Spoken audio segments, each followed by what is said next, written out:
My symptoms were not traditional cardiac or heart attack symptoms.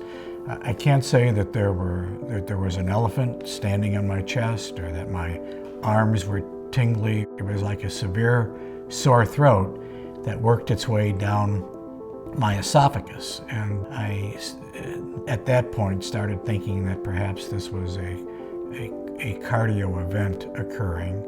When you're having a heart attack, part of your heart muscle is being deprived of oxygen. And when that happens, your heart muscle begins to die.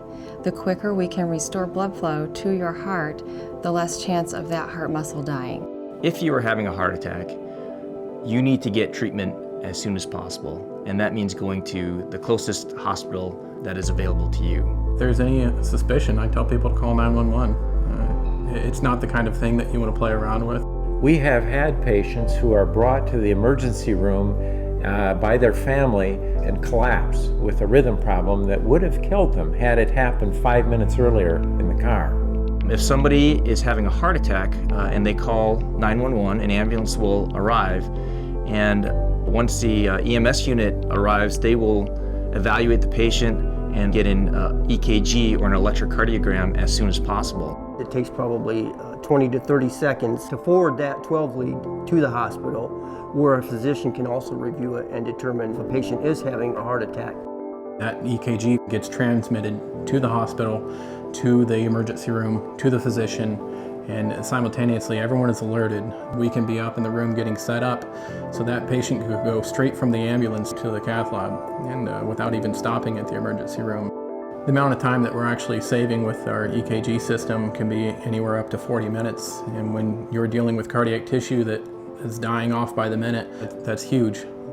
Within 60 seconds, an EKG was performed, and the physician attending the EKG procedure informed me that I was having a heart attack on the right side of my heart. And again, almost immediately, a team of cardio specialists were in the room preparing me for the next step, which for me was the removal of a blood clot. Research has shown that if you can get your treatment within 90 minutes, your outcomes are going to be a lot better. So that's the recommended door-to-balloon time. When the patient comes in, that's the door time, and how long it takes to open up that vessel, then that's your door-to-device or door-to-balloon time. The national average is about 70 minutes, and we are averaging around 45 minutes for a door-to-balloon time. So we're significantly underneath that number. In our best cases, we've been under 20 minutes. From entry door in the emergency room to actual catheterization into the heart was no more than 20 minutes. And of course that can be life-saving because time is everything. Goshen Hospital is committed to providing the best possible heart and vascular care. We actually have the same or better equipment than almost any place in the nation, and that includes the really large centers. What really sets Goshen apart is their collaborative care with all the different physicians. You get interventional radiologists, cardiologists, and surgeons all working together.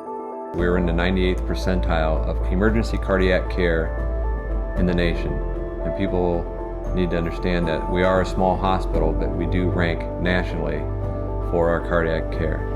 The emergency cardiac care at IU Health Goshen Hospital is top-notch. It's phenomenal. There's nothing out there close to it.